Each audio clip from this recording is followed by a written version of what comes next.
morning, Ryan. Well, Izzy, We've had a crazy morning. we've had a crazy week.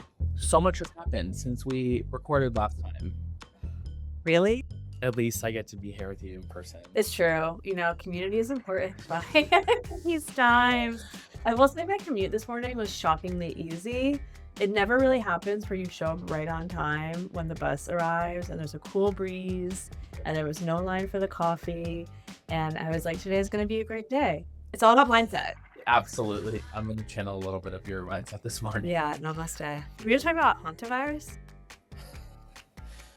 Hantavirus? You didn't like that joke. Cut that.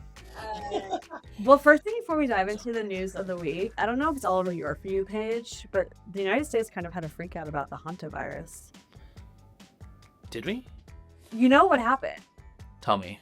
You know how you and I have both been to Patagonia? Yes. So this was like one of those excursion cruises. So everyone thinks it's like a carnival cruise. No, it's like people who are on a bucket list cruise and they were doing like bird watching and going to all of these like places, and someone at some point picked up Someone slept in a cave full of rat poo? No, it's the Andes virus. I looked into it, obviously, because famously I had an email back and forth with my landlord when I had a mice problem saying that I would sue when I got Hantavirus. That is very on brand for you. And he wrote this whole long thing that was like, Hantavirus is actually very, very rare. The only thing I'll say about it is like the United States of America, there are Americans who were on the ship, but they're now in Omaha, Nebraska, and the only government-funded like quarantine center. They'll be there for 42 days. Strange place to do that. I know. We were slow to respond because Donald Trump left the WHO. So we're not in the loop. And I looked it up. He's like defunded the CDC upwards of $11 billion. So Yeah, NPR did do a story about how his funding cuts had specifically hurt hantavirus treatment research that was going on. yeah. So to the people who have died, sorry. No, honestly, rest in peace. It's horrific. Yeah. And Donald Trump yet again has proved to us that we are, because of his leadership, grossly equipped to handle. Well, we're also poor because we have a ton of new economic data. We will get to that.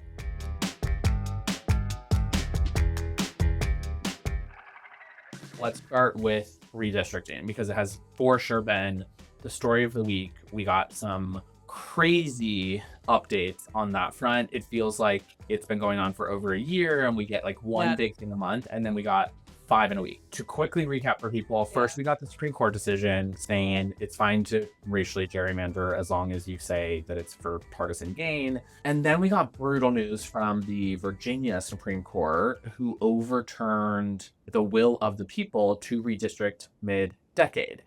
And so the Virginia Supreme Court, which is elected by the General Assembly in the state, those justices are selected by the legislature, not by popular vote. Yeah. But the people who are in the legislature right. voted by the Correct. people. And Virginia has had Republican majorities in the legislature on and off over the last few decades. And so this is a right-leaning court, and they're calling on some sort of technicality around the timing of the vote. So one of the plans that was put forth was actually to force the entire Supreme Court to step down and replace them all and get a better decision. It's exactly what Republicans did in North Carolina with their redistricting, and it's what Republicans just did in Utah with the Supreme Court there. When they didn't like a decision, they packed the court. It's crazy. And for those who don't know, some state Supreme Courts in this country, the people vote for those judges, and others, the government in power appoints, not unlike our Supreme Court. Virginia had a ballot measure. People voted to redistrict. Just like California. And now the Virginia State Supreme Court said, no, the clerical error. Right. It was all about like the timing of the vote. And so that was a body blow. That was like honestly getting fucking punched in the face because we worked so hard to get that ballot measure passed. It was 4 seats, which was going to nullify the Florida gerrymander. Having that overturned was really detrimental to the math of Democrats canceling out all the Republican gerrymandering going on. Then we started to see states move as a result of the Voting Rights Act decision from the Supreme Court. First, Tennessee passed a map that broke up the city of Memphis. Then we had South Carolina working on a vote. As of time of recording, unclear whether that will pass or not. Louisiana is in the middle of a vote to gerrymander after their primary was already underway. 40,000 people had already voted in primary that they then had to disband. And they paused the elections. Postponed. Correct. And now we have Alabama, who initially said that they weren't going to, because it was subject to a Supreme Court ruling, get a green light from the Supreme Court. They worked like that to make sure that Alabama could go gerrymander their state further to eliminate the only majority black district. Really bad decisions. Let's call it like it is, balls and strikes. Bad decisions, rough news on the redistricting front. And it is also true that there's still a path to flip the House, and that's what I've been trying to get people to focus on. Right. That's what your Instagram and TikTok yesterday were saying. You have a board. Where's the board? Bring it out. There it is. Okay. Whoop. There's the board. So here we have. This is our path. Yeah, this is the path. These are all the states that redistricted since 2024, and this is what it means for Democrats. Ultimately, the most likely path right now is that we would lose 5 additional seats as a result of redistricting. It's not great, but it's achievable. Like we can still flip the House. Well, to that end, I saw this morning Trump has a disapproval rating, 70%. I think that's just on the economy, right? Or is that overall? On the economy. Yeah. And did you see what he said yesterday? Tell me. He said, when asked about the American people, I don't care about the American people's financial situation. All I care about is nuclear weapons in Iran and them not having them. Yeah. Donald Trump, the president of the United States of America, said direct to camera, I do not care about the financial situation of the American people. Right. What? Yeah. I don't think about Americans' financial situation. I don't think about anybody. You heard it here first, people. Why would you vote for anyone who supports that man? Any Republican who helps enable his policies, they do not care about you, and they're saying it directly to your face now. And it shows up in the data, which we've talked about. Okay, well, I'm more vibes, you're more data. In your hopeful tone and with your board, so your board says that we're losing 5 seats kind of no matter what, but you still think that there's a path to winning the House? Question mark? So the most likely scenario right now is that we will be down an additional 5 seats. Because Republicans already have a 3-seat majority, that would mean that we need to net gain 8 seats in the House. On average, since about the year 2000, the president's party has lost over 20 seats in the first midterm election cycle. So from Bush, Obama, Biden, Trump, you typically lose a lot of seats because there's a backlash to a change in party in the White House.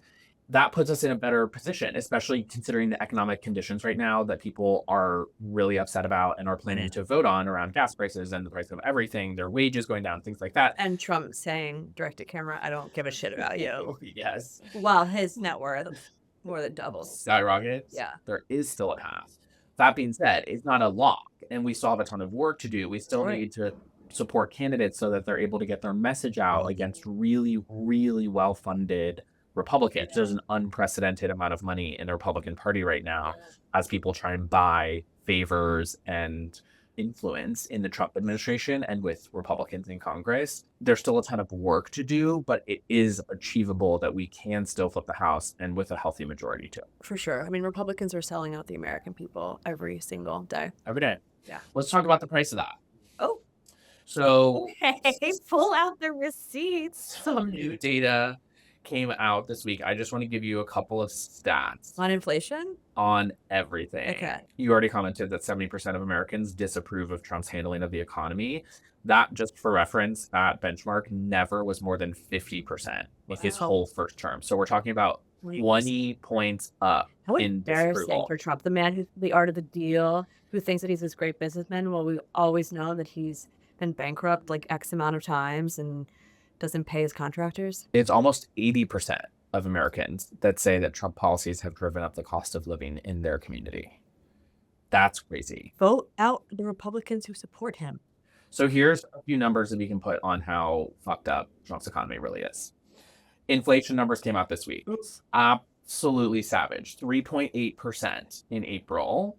Gas prices had jumped to over $4.50 a gallon on average. This is the highest that inflation has been since the pandemic, when there was a global Shortage, economic disruption. economy shut down. I don't think there's ever been an inflation spike so closely tied to a single president's decisions. Like, there's just a direct line A to B from him attacking Iran to the surge of inflation happening right now.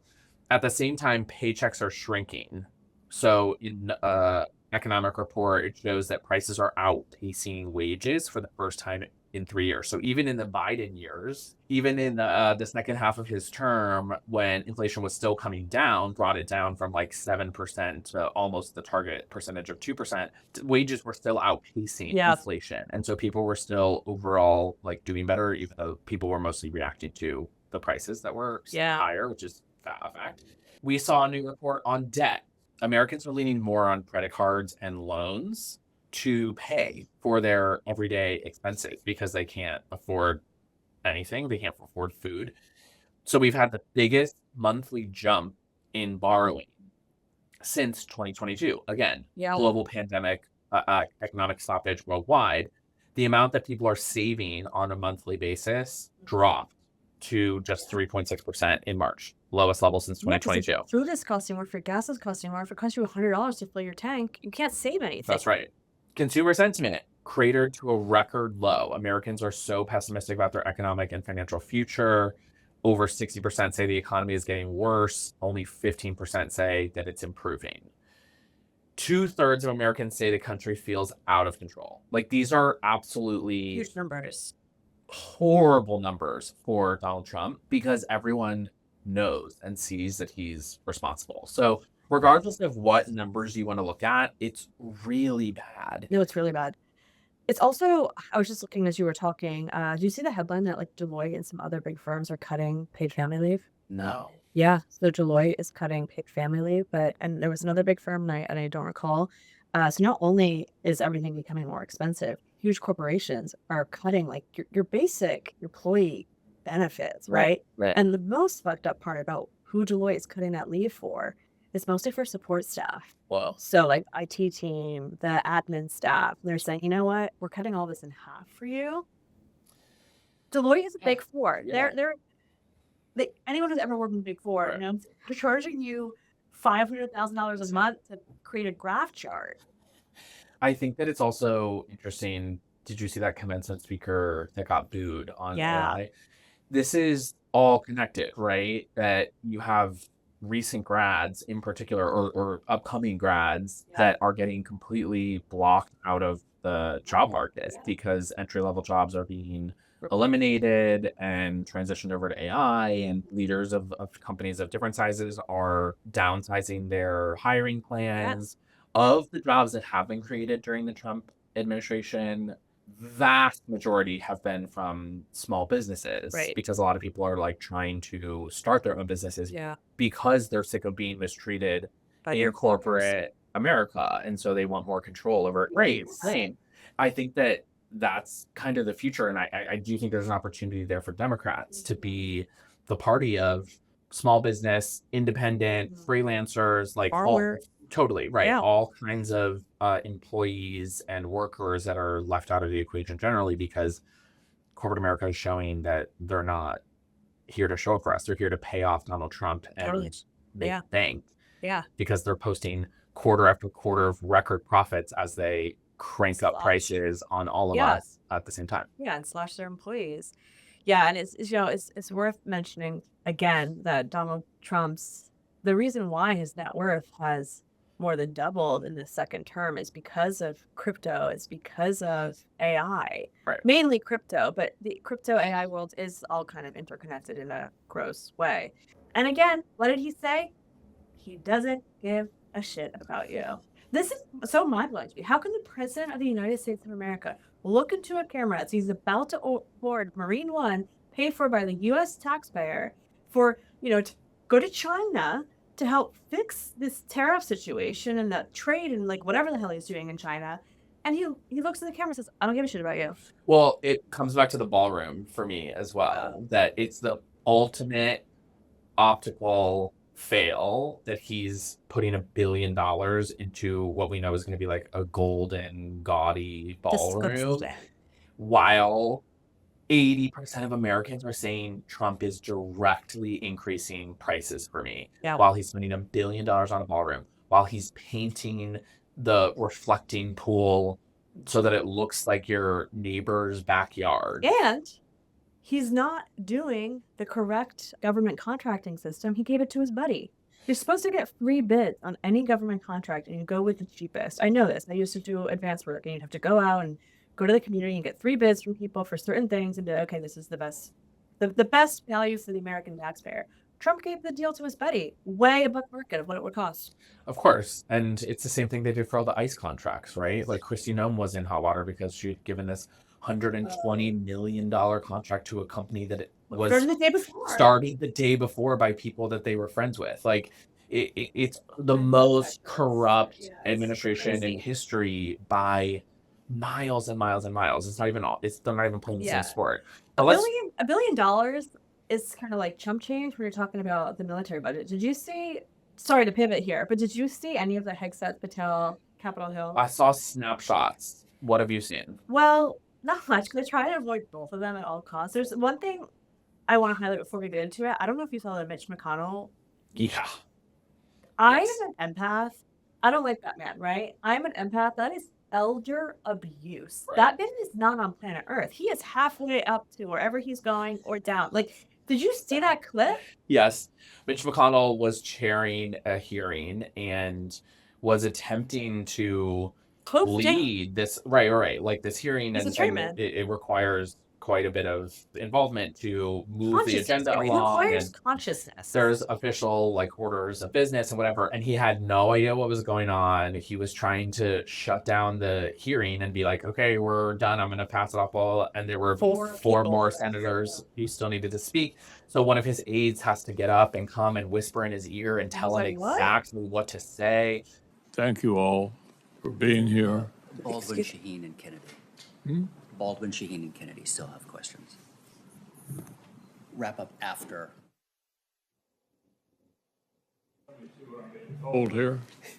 Very cringe. It was so, like, it was elder abuse, and I was so deeply uncomfortable watching it. The man looks like the Lord's going to call him home soon. Absolutely. God. It's not even just because he's Republican. It's like, get these people out of here. I can't say it enough times. Like, I do not think that it is unreasonable to want our electeds to be the sharpest people in the country. That should not even be controversial. The fact that we're debating whether it's okay to die while you're in office is psychotic. It's psychotic. Is insane. You know, the military budget, the proposed military budget, 1.5 trillion, which is $500 billion more than it's ever been. It is the largest military budget in the history of the United States of America. And importantly, it's more than the next 10 or so countries spend on their military combined. Right. So it's not like, oh, we have to keep pace. They're always like, oh, we have to beat China. But it's like, okay, China's spending like maybe 200 billion or something like that. I'd have to pull the number. Yeah, I think more people need to be calling the representatives and asking what is going on with this military budget. It is such a waste of US dollars to have to inflate it that much. And Hegseth didn't have the best answers, obviously. He's also barely in the room. You know, he's saying we have to give our, I always calling soldiers now. It's something like warriors or war people. We need to arm them and make sure they have everything they need. And they're armed. You're wasting bombs in Iran. And they don't get raises. Like, when we pass these budgets, it's not going to military personnel. Let me tell you, it's going to defense contractors that end up spending billions of dollars on things that we don't need because it's what lines their pockets. They spend money on the most profitable things. We literally weren't even prepared for these fucking Amazon drones that Iran was attacking us with all over the Middle East. Yeah. We were 0% prepared. Where did the last $10 trillion of defense contractor money go if it wasn't to prepare for the most The obvious CEOs. things that would be attacking us, right? Yeah. Like that's bananas. So Want to hear a crazy stat? Because I Tell looked me. this up recently. I forget what the exact number is around defense contractors out of the military budget. I think it's around 50 billion. Just go straight up to defense contractors. oh, it has to be way more than that. Probably more. I was looking at the stat of how much defense contractors out of the defense budget get. It's a grossly enormous sum. And I was like, you know what? I wonder how much of the average American, like of our tax dollars, how much do we pay into that to the contractors? Like, not everything, but to the contractors themselves. And every single American, about $1,800 Peter, you're paying to contractors. to defense contractors Yeah. specifically. Specifically. Yeah. That's crazy. Totally. Almost $2,000 I'm sending over to like Blackwater and No, it's bananas. Deloitte.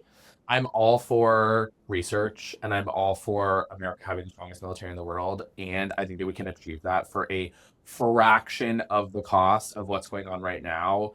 Pass an audit, have some transparency, Yeah. stop handing $billion+ contracts to your friends, and stop starting unnecessary conflicts just to profit off of the bombs that you drop on other countries. Yeah, Donald Trump, sitting on those drone towards. It's absurd. The only thing I'll add, which is kind of an issue because it's unconstitutional, is the fact that the Trump administration and Pete Hegseth are creating fake rules around the War Powers Act. And that, are you aware of this? The President of the United States of America is allowed to like start conflicts. Yep. But after 60 days, they Oh, sure. have to seek congressional approval for a vote to say yay or nay that you can continue to do this. They are saying because there's a ceasefire, the 60 days is paused and it resets. No, it's absurd. It's fake news. It's not real. They need to vote on it. And Republicans are such cowards. They refuse to call him on anything. They refuse Republicans to are nothing. You guys, we have to. take a vote. I'll give you credit when you take a vote. The other person that was on Capitol Hill that we should be talking about is our friend Smash Patel. Yeah, but he was asking for $21 billion of the FBI budget. And I'm like, what, to drink beer with the hockey team? Right. I feel like he should know more about the many attacks and threats that are ongoing. He was never a against cop. electeds. The FBI agents, they're like federal cops. He was never a cop. He was a prosecutor. He was a lawyer. He was a podcaster. He was a podcaster. Was he not? He was a podcaster. He was also a prosecutor and a lawyer. You know what he said he wanted to turn the FBI headquarters into when he got... Frat house? No, a museum of the deep state. Oh, yeah. How's that going? Where are the Epstein files? There was a really insane daily. I don't know if you listened to it. It was a former FBI. It was a couple. Her husband was in the FBI and she was in the FBI. And she ended up leaving because the FBI is now asking people to do things that are... Well, he just polygraphs the shit out of everyone, too. They're doing that now. He's polygraphing the FBI agents to see who told the press that he was a heavy drinker. Get a grip. Who told? Who told it? I do remember that chapter meeting in my fraternity when somebody got in trouble. Who told? Who took that video? It's very that. Yeah, it's very that energy. Really, I don't... It's not that I regret what I did. It's that I'm very upset that someone told the press that I did it. Yeah. I went to the Olympics. We were on hiatus. I thought, you know what? Flex. Let's go to the Olympics. Flex. And I was sitting at a USA hockey game. I forget who we were playing. Women. Go USA women's hockey. And I'm like recording. You know, I had my Prosecco. It was in Italy, so it was fun. And I'm like recording and I'm like, what the hell? And I realized JD Vance and Kailash Patel are like from here to like your office. Yeah. And I was like, one, there was little to no security. You should have gone over and said hello. I thought about pretending to be like, thank you so much for your, and then just be like, hi, You should have. But then I thought, But in Italian, where was it? Milan. Yeah. I'm sure there are more clips still to come of them on the hill, but it's always such a zoo. It's just a circus, honestly, because the whole administration is Deeply a unqualified. fucking joke. Do you think that any other cabinet secretaries are going to get pushed out? I don't know. I would guess we'll get 2 more by the midterms. Oh, I mean, I kind of thought like Patel and Hegseth were on their way out, but maybe not if Trump's still. But this is kind of the thing. They go and they testify, and then like a couple of weeks later, Trump's like, "You didn't do a good enough job. You're out." All right. I mean, we didn't even talk about it, but the other update in Iran is this bombshell report that just got dropped. Definitely somebody leaked it. I think it was to the Times. That we actually haven't done anything. No, we haven't done anything. And that Iran still has 90% of their missile capacity. Nuclear? No, well, it didn't specify. The report that I read did not specify nuclear or not.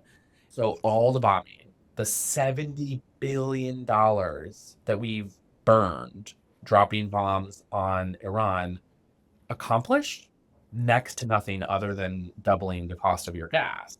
Maybe this is what happens when you have Anthropic or GPT tell you where to bomb. And this is why we're nowhere close to opening the Strait of Hormuz or getting any sort of progress, is because they can still literally bomb any ship that passes through the strait. That's why there are Iran can't. Yeah, correct. Aren't there also mines? You know, like they Yeah. mines down. It's such a cluster. But like, lest we forget, what was Pete Hegseth's highest ranking in the military before he got promoted to the top seat? Major. It's like me getting appointed to be like the CEO of Apple. You do a great Just because job. I have an iPhone. You and Tim Cook would totally. It books out. Well, no, I know, but I'm saying like transition team. Oh my god. Yeah. It's literally like Get me my AI AirPods. That's what they're doing now. Is they're putting cameras in AirPods so that I can see the insides of my ears. really? Not well, the cameras are gonna face the other way, but So that you can record. They can record everyone and get everyone's facial DNA and like retinas. That's like the meta facial class. DNA. Yeah, whatever. Wait, I just made that up. What is facial DNA? I mean, like, Well, if you just made it up, it's nothing. well, this is why I'm gonna be CEO of Apple. But that does sound revolutionary, doesn't it? I could like put it there. You're like, wait, trademark that. yeah. Hell yeah! I see a new small business that I can open. Big business. Big. Eliminate your family policy. So That's big business. Wait, the last thing I'll say about this, because it's AI adjacent, is did you see the leaked text from that between Altman and like someone else? It's really funny. It's not funny because, you know, Elon Musk is suing Sam Altman because OpenAI was supposed to be a a type of structure that was a non-for-profit that could make money but would always like remain a non-for-profit. And they were like, actually, we're gonna lean more towards the for-profit. And they made all this money, and Elon was like, I want my money back or whatever. All these texts have come out now. And like someone was like, is it directionally good or directionally bad? And the person was like, directionally very bad. And now people are like, is it directionally good? Oh my God. So Iran is directionally Very bad. The last thing we need to kiki about Yeah. is California. Dude. Did you watch the OC? No. Okay. I've put this off for as long as possible. And at this point I have to roll up my sleeves and get involved in the California gubernatorial primary. So for those who don't know, is this the correct what it's called? 'Cause I looked this up and I was like, this feels strange. It's called the jungle primary? Yeah. We should have a better name than that. But essentially, the way a jungle primary works is that the two candidates who get the most votes wins. And then move on to the general. Right. Correct.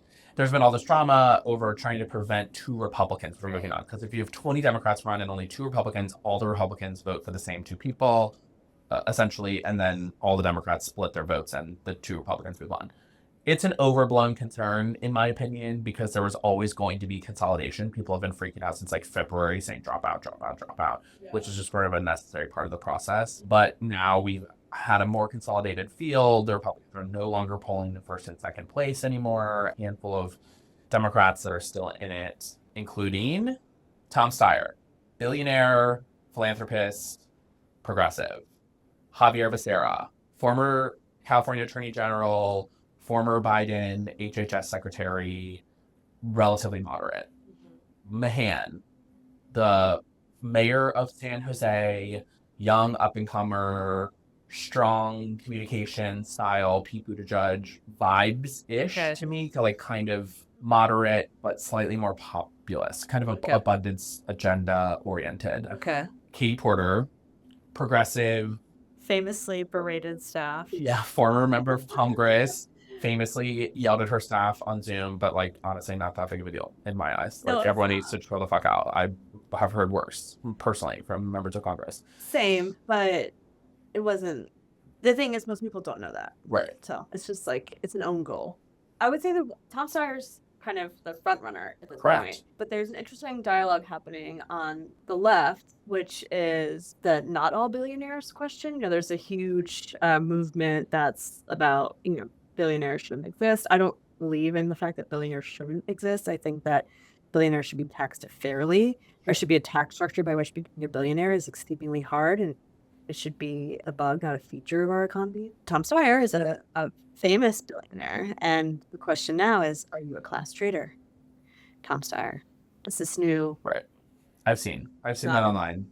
I think, yes, it's good for him to be a class traitor. My money, I agree with you. Steyer is the front runner, but I would actually probably bet on Becerra right now. He's in hot water for an interview that came out yesterday. Over what? He was like, this is a puff piece, right? This is just like a personality profile. You're not going to hit me with hard questions. And she's like, well, I'm going to ask you questions. Are you like... I don't think anyone's going to care about that, are they? There's a movement online against him. I'll say that much. I feel like Republican-minded independents will actually come home to center-left candidates because they will see that there's not a path for the Republicans to win, as there has been consolidation on the left. And people are so upset with governance in California generally, particularly the population centers, that I think that people want change from a Newsom. Steyer's a little Newsom adjacent. And I feel like that's too similar of a profile and platform and vibes. It's a correction. We'll see. Yeah. Let's see. Are you following the mayoral at all? God. I'm not. I'm not really. I just know that Spencer Pratt. I was a big fan of the Hills. LA mayor's race, Karen Bass running for re-election against two people for the most part. One is Spencer Pratt, who's like this reality star who shockingly hasn't been asked nearly enough about 9/11. What, is he a liar? Oh my God. He like went on the Alex Jones show. I didn't know that. And Alex Jones was like, you're the only person who will speak out about 9/11. And Spencer Pratt is like, yeah, I can't believe no one asked me about 9/11 because he believes that it's an inside job. It was an inside job. Why would anyone give a flying fuck what Spencer Pratt thinks about 9/11? This was like years ago. Yeah, well, he has a big following because, you know, Laguna Beach and the Hills. But then also with the Palisades fire, he became an advocate for, like, victims of the fire. Like, for anger. Yeah. I think that he was just like a vehicle for grievance, right? Yeah. And then there's a woman from City Council, LA City Council, I think, running to Karen Bass's left. That's my understanding of the mayoral race. I'm honestly not following it. Let us more know. deep than that. Vibes, Oh, California, if you want any more. The prediction markets have been going nuts, like wild 30+ point swings in the last couple days. So I can't really tell you. I mean, not that that's what I base my shit on, but yeah, I hate the prediction market. I can't really tell you what's going to happen in LA. I don't follow it enough, and I avoid it. Well, I hope not Spencer Pratt because he's unhinged. We're going to bring back clickbait double click. But this time, neither of us know the headlines. Clickbait or double click. We're going to review some news from the week that our producers shared, and we're going to tell you guys whether it's clickbait and you should ignore it, or if we really need to double click and think about it more. Okay, I'm going to start with the first one. Okay. I don't know if you saw this. Barney Frank in hospice has advice for the Democrats. Barney Frank was the first out gay member of Congress. He apparently had some, I actually didn't watch it, but he apparently gave like a really uncomfortable interview essentially on his deathbed. No, it was like, but he's not dead yet. No, he was like propped up. He looked not unlike Mitch McConnell looked as chairing the committee yesterday. I'm immediately going to say clickbait. Yeah. And whoever's doing the interview, honestly, leave the man alone. Let him die and write your fucking eulogy in the New York Times. We actually don't need to hear what he has to say right now. If he hasn't been relevant and like leading in the parties for years, just why now? Yeah, it's like, you know, at the end of church, they used to be like, go in peace. To love and serve the Lord. Yeah, like, well, we didn't say that. Oh, they did in my church. Wow. Maybe they didn't. I just like blacked out that much. I'm like, thank God it's over. I can leave. But that's how I felt. I was like, go in peace. Like, this is sad. Like, why do we care what Barney Frank is saying? Also, the producers at MS Now, look in the mirror. Clickbait. Yeah. Story 2. Inflation accelerates after weeks of war in Iran. Oh, that's a double click. Yeah. That is everything. And if you're not talking about the economy twice as much as you're talking about any other issue, you're not doing your job as a Democrat right now, period. And we have, as a party, a wealth of content to catalyze any sort of direct-to-camera video or response, because as mentioned ad nauseum on this podcast today, Donald Trump does not give a shit about the American people and their economic situation. Story 3, Hantavirus outbreak tests Trump officials who criticized COVID response. The Washington Post. Why did I say that? Because you want us to know that the WAPO is saying that. We could have already double click this because it's like Hantavirus is like, thank God it's not an influenza or a COVID, but we're ill equipped and unprepared. I'm saying clickbait. Sorry. I'm like, I feel bad for the people, but I it's don't not think about the people who died. That is sad, and yeah, cruise ships need to have like a better like system. But the fact of the matter is, we are lucky from a public health perspective that this was a very hard to contract. Yeah, like right. You gotta like Andes virus. You have up to be in like somebody's grill. Yeah. But okay, here's what I'll say. There's this theory that is becoming more popular among Democrats, electeds, and operatives. That we want people to be talking more often about issues that Democrats are trusted on and talking less about issues that we're not trusted on. And I think that healthcare, great for Democrats. Public health policy is somewhere that people currently do not trust Democrats. I think that there's overall... For what reason? Because of COVID. I think that the public at large, independents and like the average voter... Is it the vaccine that Trump had at stake? Thinks that Democrats mishandled the pandemic and that they kept schools closed for too long, that they were shut down for too long, that the economy was too disrupted. And so, depending on who you ask, that there is like overspending that led to some inflation. And so I actually think that it is not a helpful contrast to draw right now more attention to pandemic response because most people are not voting based off of pandemic preparedness. I think public health pandemic response versus like how states handled COVID are two different things. Yeah, that's fair. Okay, and our last headline, Trump wants to pause the federal gas tax to try to reduce the surging, spiking, sailing costs of filling up at the pump. Clickbait. Like, no one even knows the federal gas tax exists. He's trying to create a solution for a problem that he created, this cycle that we've talked about. Yes, a couple cents on your $5 a gallon gas is not going to help stop the war. Yeah, I mean, I guess you're right. This is not going to come to fruition, and soon the majority leader in the Senate has already said that they're not going to vote on it, that they're not going to vote on this, which it would require. It is clickbait in that sense, but I will also say Democrats should be talking about the price of gas every single day. All day, every day, all day, every day. Yeah. Democrats should be talking about the price of gas. So if this is just another way to be like, well, we know he's not going to deliver on it. So Trump, where's our gas tax holiday? Yeah. Where's the what are you actually doing to reduce the price of oil that you caused to double? So you think it's a little political fear the Dems should? Yeah. Play a part in. Yeah, poke at it.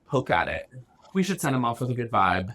We have some good news for y'all from this week when in the Nebraska primary, we got our choice of candidate for Nebraska Senate who is going to drop out. So there's this weird situation in Nebraska where you have an independent, Dan Osborne, who's running for the second time, came within 6 or 7 points of winning last time in a really, really red state. He overperformed. Who is he caucus with? He has not made any commitments to caucus with Democrats, but like, let's be real, he's our guy. Knowing that a Democrat cannot win statewide in Nebraska right now, Democrats wanted to line up behind this independent who could win over more voters and potentially make it competitive.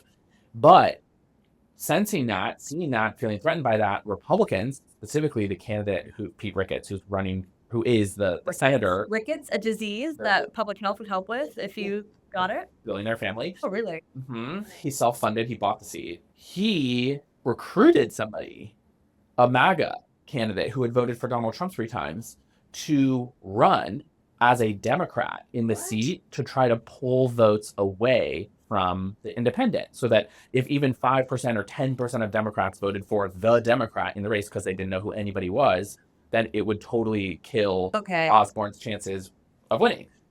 So we ran a Democrat against the fake Democrat with the promise that she was just going to drop out and endorse Osborne. And she And won. she won, which was actually a like really tough sort of maneuver to pull off because it was so convoluted. Very like undemocratic that this billionaire bought fake Democrat. Right. And so now we have the ability to consolidate Democratic and independent support behind Osborne in Nebraska and potentially add another state to the number of seats in play for the Senate. Great. Go Nebraska. Go corn huskers, right? Yeah, nailed it. Come on, Big Ten. Well, yeah. Awesome. And with that, we will be back next week to check the vibes with you again. Hit follow, or if you're watching us on YouTube, make sure you subscribe, like the video, and drop us a comment. It is going to help us reach new people and get everyone engaged for the midterms. But either way, even if you don't hit sub, but you should, we'll be here Thursday, so we'll catch you then. See you guys. Bye.